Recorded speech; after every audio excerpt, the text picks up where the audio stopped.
Muito boa noite a todos. Eu sou o Celso Rei. Sejam bem-vindos à nova aula do curso As 7 Leis Herméticas. Já estou com o meu chazinho aqui, preparado para a gente bater esse papo. Nosso último bate-papo, porque hoje falaremos sobre a sétima lei, o princípio do gênero. O princípio do gênero. E quando eu estava estudando, preparando essa aula para vocês, eu tive muitos insights sobre alguns paralelos que nós podemos fazer com questões atuais, né? Questões até um tanto polêmicas sobre a questão do gênero. Porque o gênero, ele vai muito mais além do que homem e mulher. Muitas pessoas, inclusive na obra O Kybalion, que a gente está estudando aqui, ele cita lá que desde aquela época, muitas pessoas utilizaram o princípio do gênero, ou explicavam, ou tinham um entendimento do princípio do gênero como algo sendo puramente sexo entre homem e mulher. E eles dizem que vai muito mais além. E que esse princípio não tem absolutamente nada a ver com práticas luxuriosas, lascivas, nem nada desse tipo. O que ele vem dizer pra gente? Que o gênero está em tudo.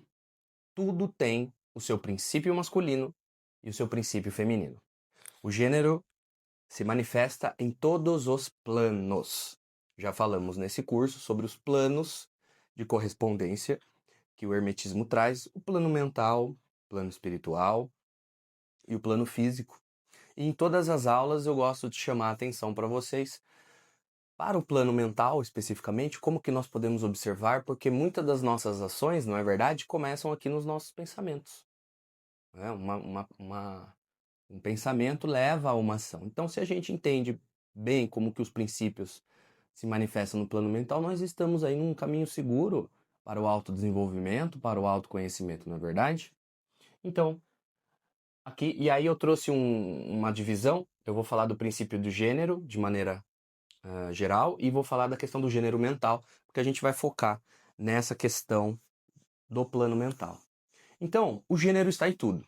Tudo tem o seu princípio masculino e o seu princípio feminino. O gênero se manifesta em todos os planos. Qual que é a ideia aqui? A ideia é que tudo o que existe no nosso universo manifestado, ele é fruto de duas forças complementares, o masculino e o feminino.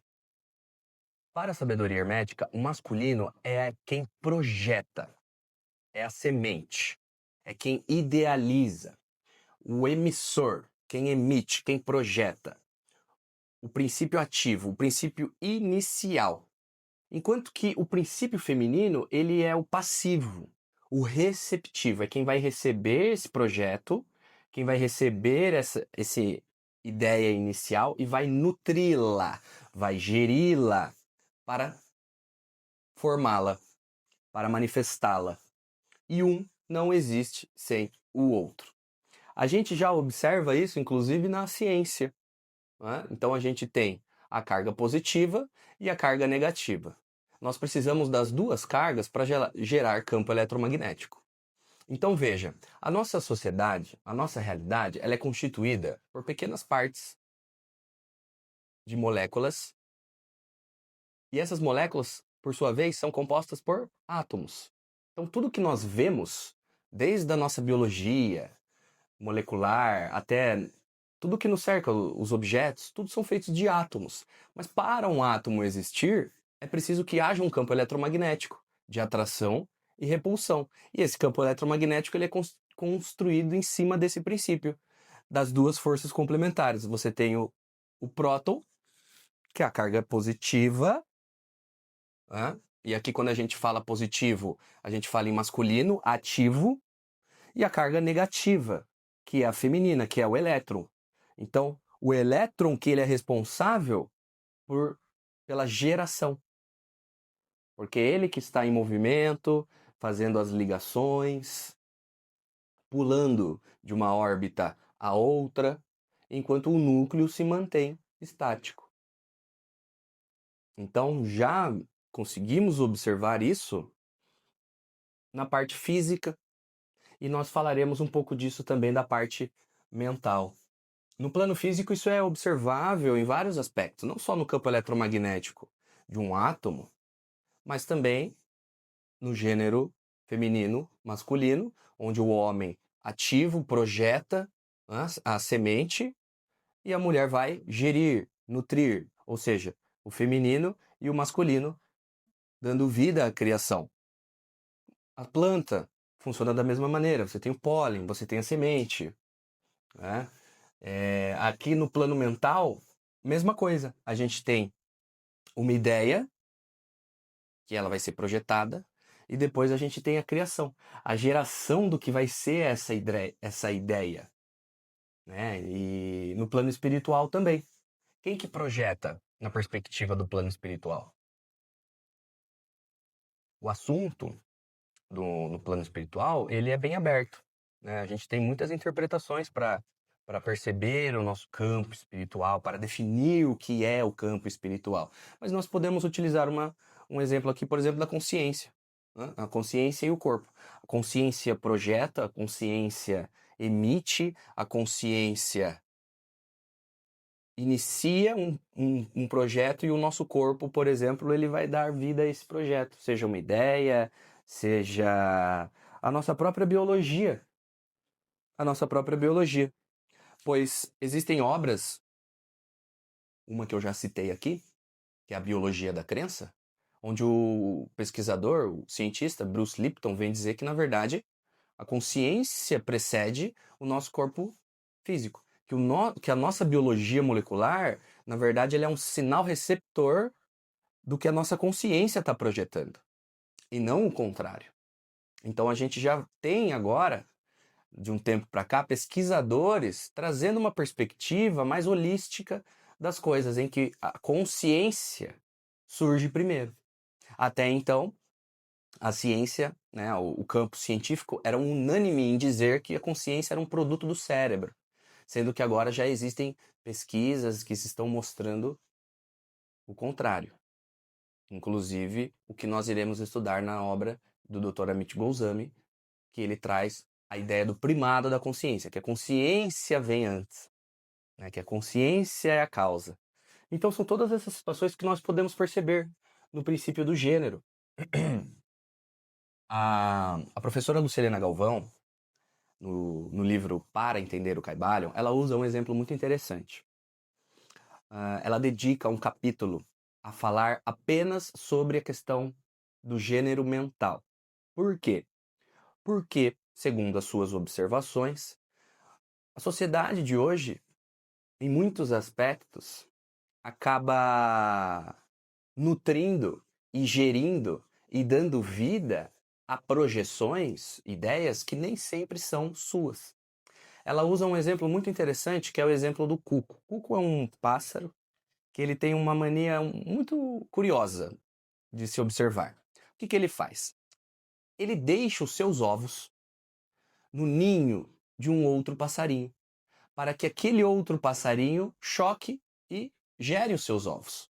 Então, ele cria os ovos, ele é o projetor da sua criação, o emissor, mas ele vai de maneira escondida e deixa os ovos para um outro pássaro gerar.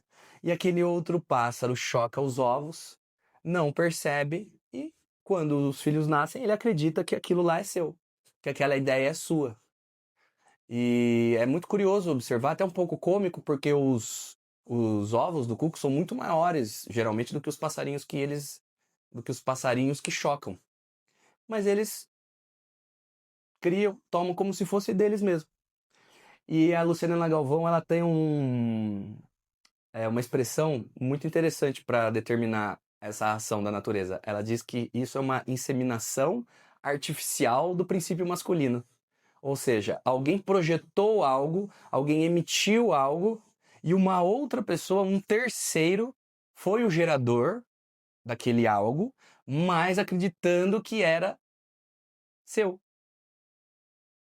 Vocês entendem? E por que isso é interessante de se observar?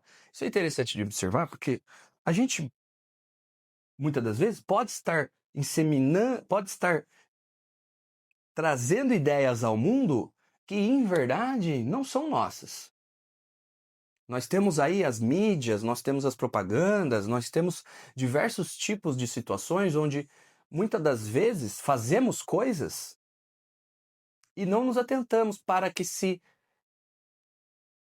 o que estou gerindo, o que estou nutrindo, né, o que estou gestacionando, digamos assim, é meu ou não. Quantas vezes, no meio político, isso é muito comum, vem alguém, insufla as pessoas num discurso, ou seja, projeta uma ideia, assim como o cuco vem, traz os seus ovos, coloca no ninho de terceiros, e esses terceiros vão gerir e chocar esses ovos, e no final das contas vão dizer que esses ovos eram seus. E acabam defendendo ideias e projeções que às vezes nem são suas, ou nem pararam para pensar se são mesmo. Chocando ovos de cuco por aí. Tem um exemplo que eu trouxe durante o estudo dessa aula, que é a questão do nazismo da Alemanha. Isso foi uma coisa muito interessante de se observar. A Alemanha, depois que ela perdeu a Primeira Guerra Mundial, no Tratado de Versalhes, o que aconteceu? Ela sofreu muitas sanções, muitas sanções.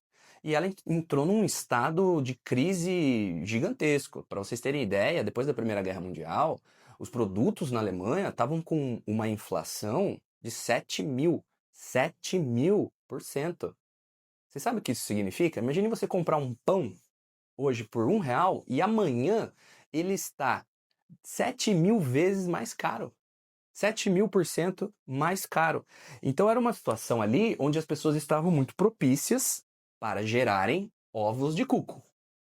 E aí veio um homem com uma forte capacidade de projeção, portanto, né, utilizando do seu princípio masculino com muita força para projetar, para iniciar, para ativar certas ideias naquelas pessoas, e elas fragilizadas, mentalmente vulneráveis, acabaram chocando todas aquelas ideias, o que gerou aquele movimento, né, que matou mais de 50 milhões de pessoas, e que depois as pessoas começaram a se questionar: será que esse é o caminho? Será que essas atitudes são as mais corretas? Mas veja, aquilo já havia sido criado, já havia as forças complementares se unido para criar. Então é esse tipo de reflexão que nós precisamos ter. Muito se observa hoje a respeito dessa guerra dos sexos. O homem contra a mulher contra o homem. E, pela sabedoria hermética, o que ele vem dizer, na verdade, é que o gênero ele nunca esteve separado.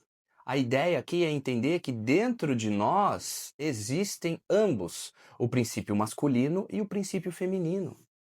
E que cabe a nós integralizá-los em nós, para que eles não se tornem uma sombra.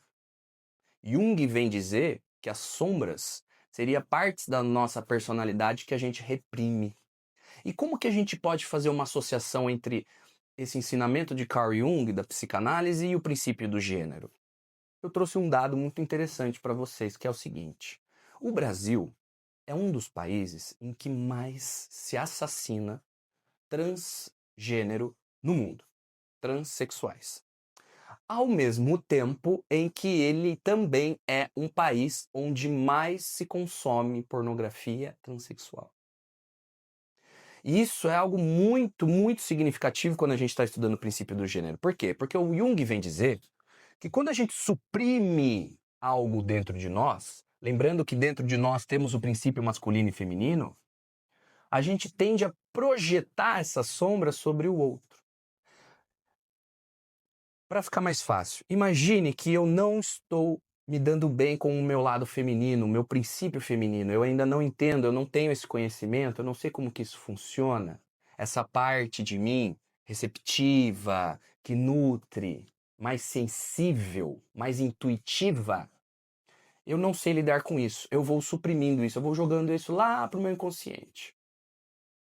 Quando vem, por exemplo, um homem, né, que eu observo que ele tem o mesmo gênero que eu, trazendo à tona muitas qualidades do princípio feminino eu tendo a atacar ou admirar escondido de uma forma até sexual.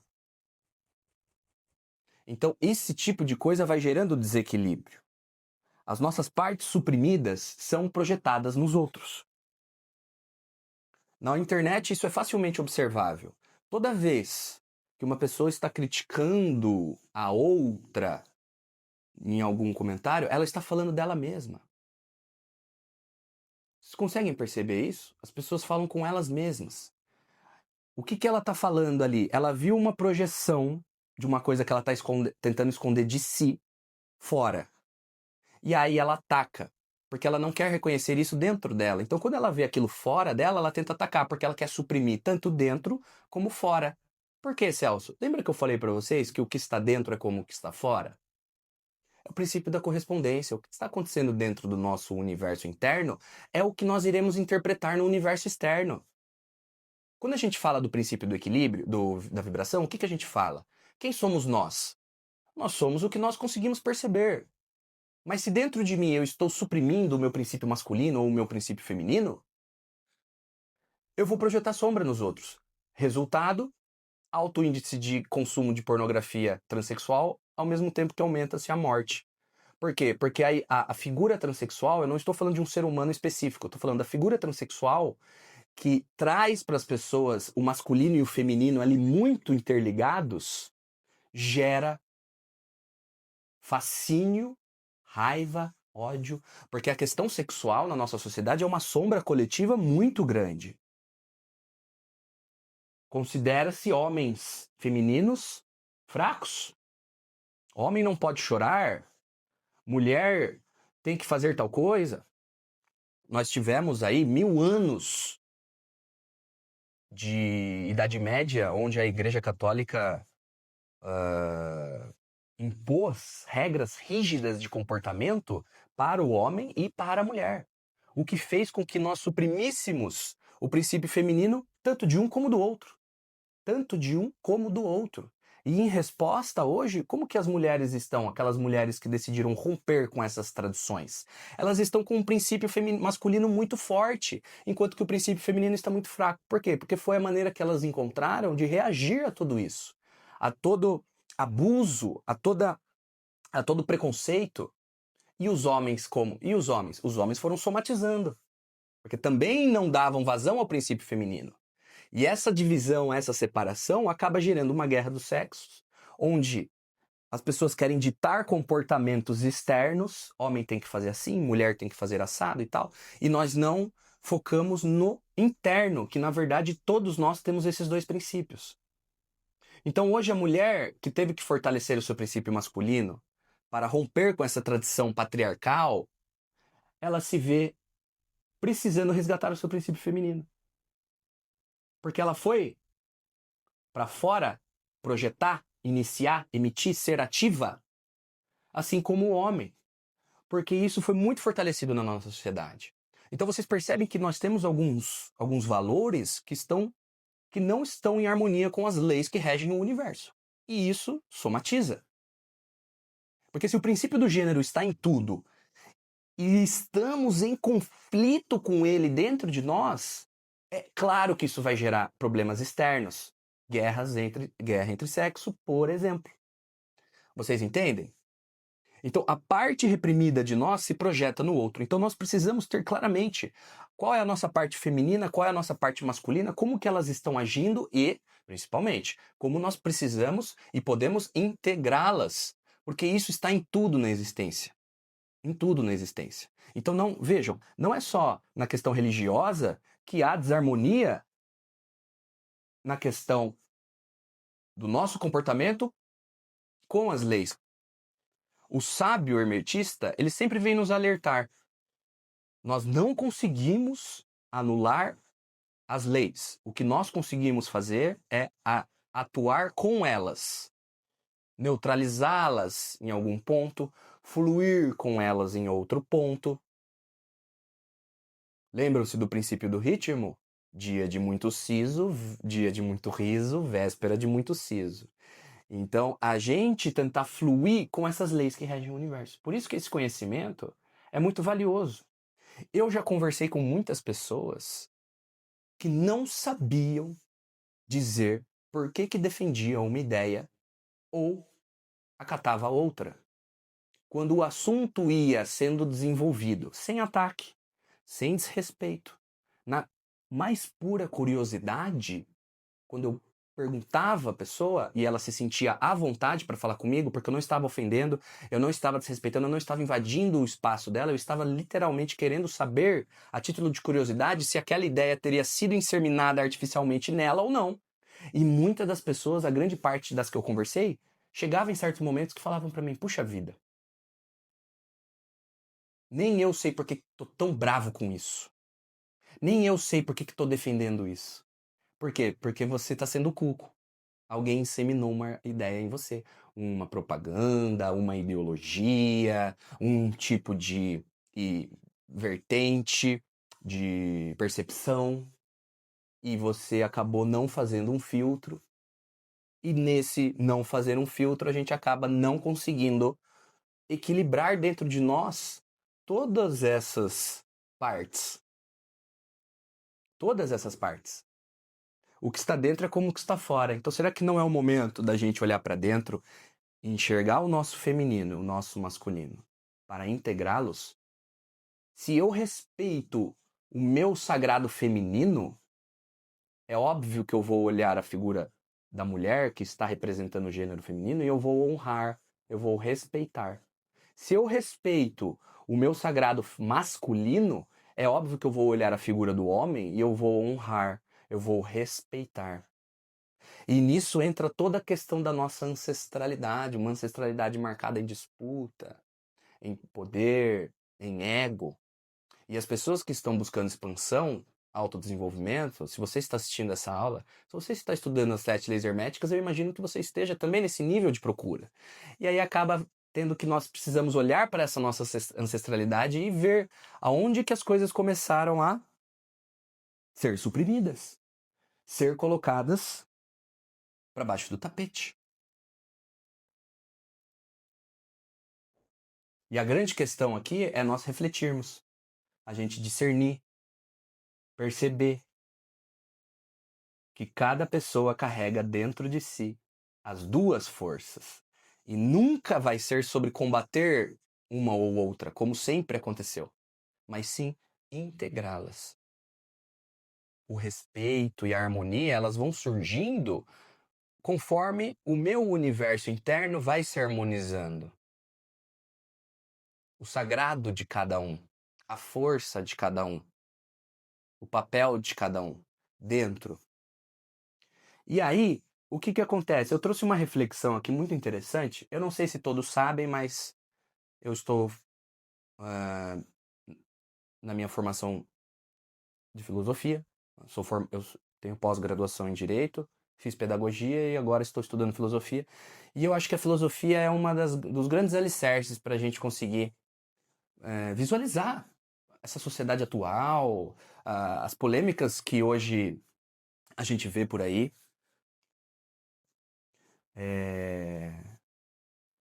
Para a gente fazer uma reflexão mesmo. A filosofia está à nossa disposição para isso.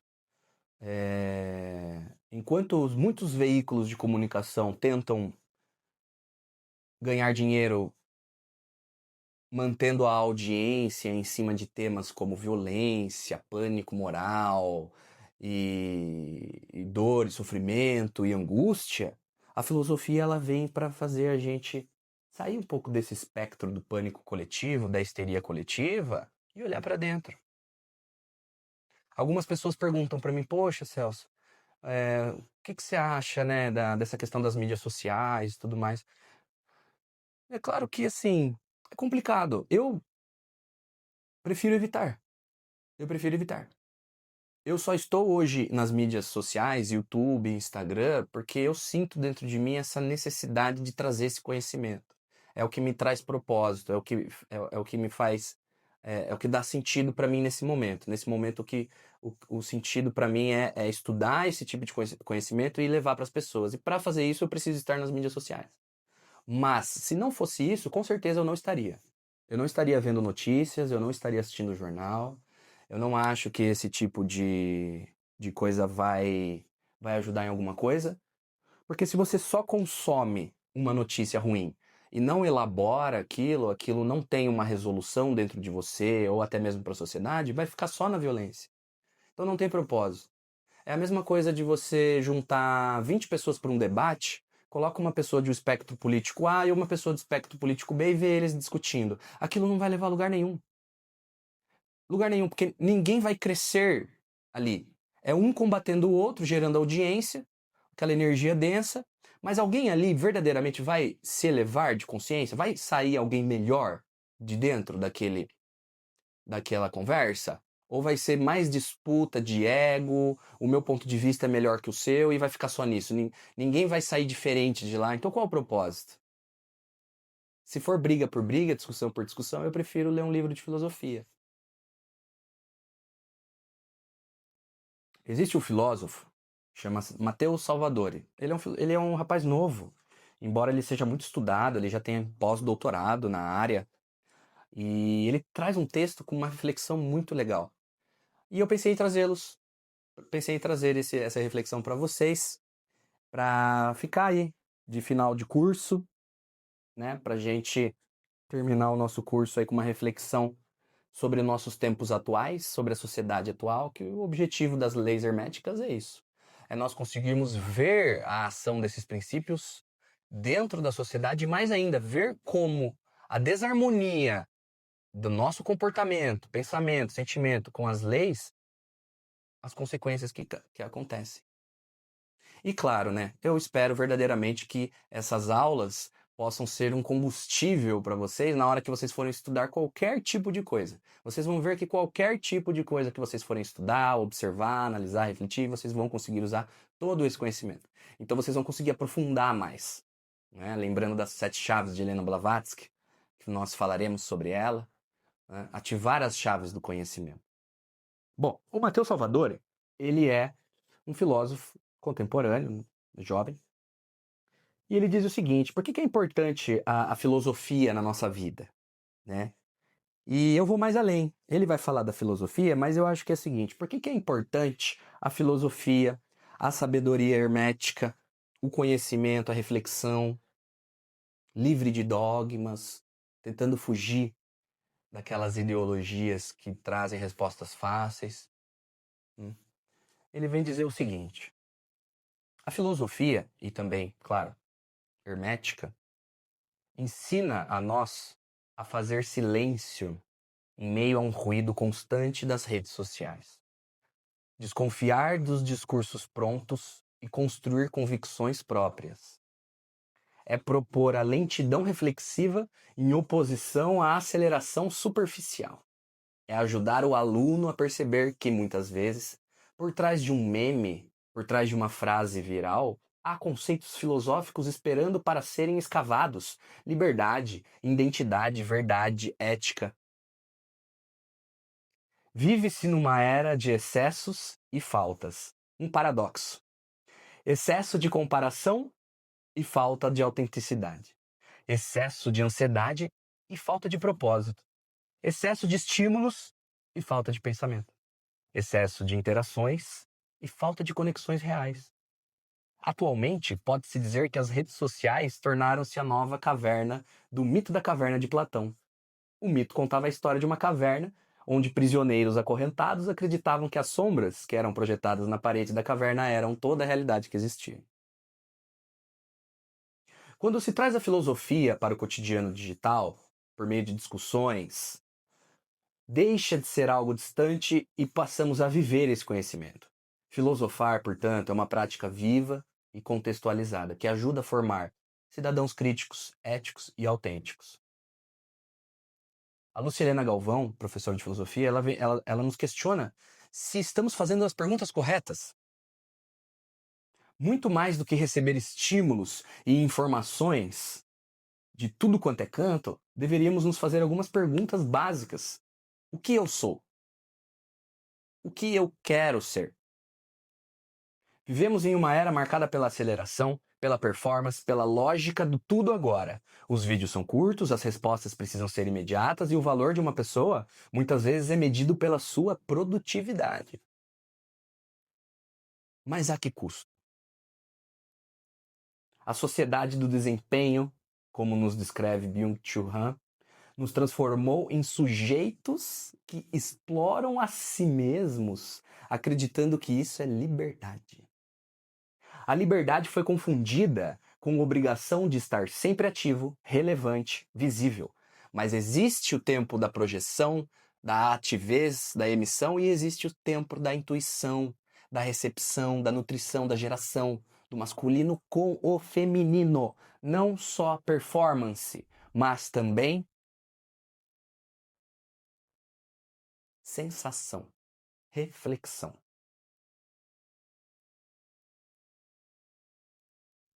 O descanso se tornou estratégia, o lazer, uma extensão do trabalho. E até o silêncio virou conteúdo de marketing pessoal. O mundo digital reforça isso com comandos hipnóticos. Faça isso em 10 segundos, otimize o seu tempo, alcance resultados com pouco esforço. Trata-se de uma cultura que estimula a autoexploração e a constante comparação, o que tem levado ao aumento de transtornos psíquicos. O sujeito moderno internaliza a opressão e se torna o seu próprio vigia. Nietzsche já advertia: quem tem um porquê suporta qualquer como, mas sem um porquê autêntico, apenas metas externas, o indivíduo se fragmenta. Segundo Foucault, o biopoder atua de forma mais eficaz quando é internalizado. Somos produto e gerente de nós mesmos, e isso nos custa a paz, o sono e a alma. Em meio à lógica do fazer incessante, filosofar é, portanto, um ato de resistência. É parar para pensar. É recusar respostas prontas. É permitir-se o tempo do questionamento. A arte de filosofar devolve ao sujeito aquilo que a sociedade do desempenho insiste em apagar, que é a capacidade de contemplação, de dúvida, de sentir, de ser, de receber. O nosso princípio feminino suprimido. A filosofia tem a ver com aprender a escolher melhor as nossas amizades, lidar com a ansiedade, decidir o que fazer da vida e até ter coragem de ser quem se é, sem depender da opinião dos outros, de um algoritmo, de um influenciador qualquer que pode estar decidindo como você irá pensar. Inseminação artificial de ideias.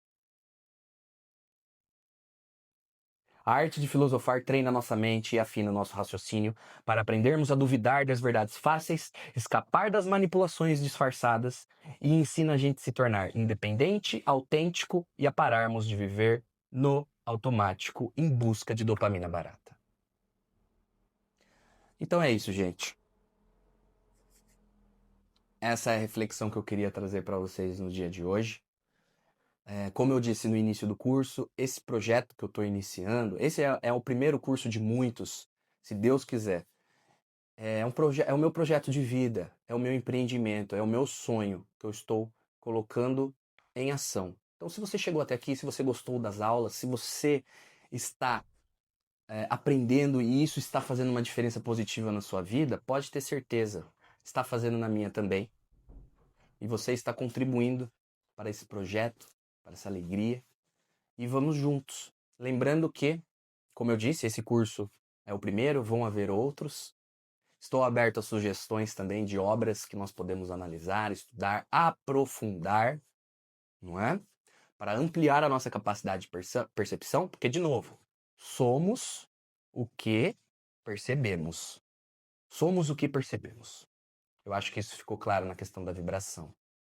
E também vou abrir para um bate-papo, para a gente ter encontros, às vezes semanais ou mensais, para a gente explorar essas ideias, bater um papo, tirar dúvidas e tudo mais. Então, se você chegou até aqui, pode ter certeza, você está contribuindo muito com o meu sonho, com o meu projeto, e eu espero estar contribuindo com o seu, seja o que você decida fazer com esse conhecimento, para o seu trabalho, para o seu bem viver, para a busca do propósito e a sua evolução, autodesenvolvimento e autoconhecimento.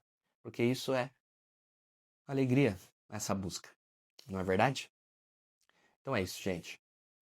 Eu sou o Celso Rei. Esse foi o curso As 7 Leis Herméticas. Até já, até breve, até logo.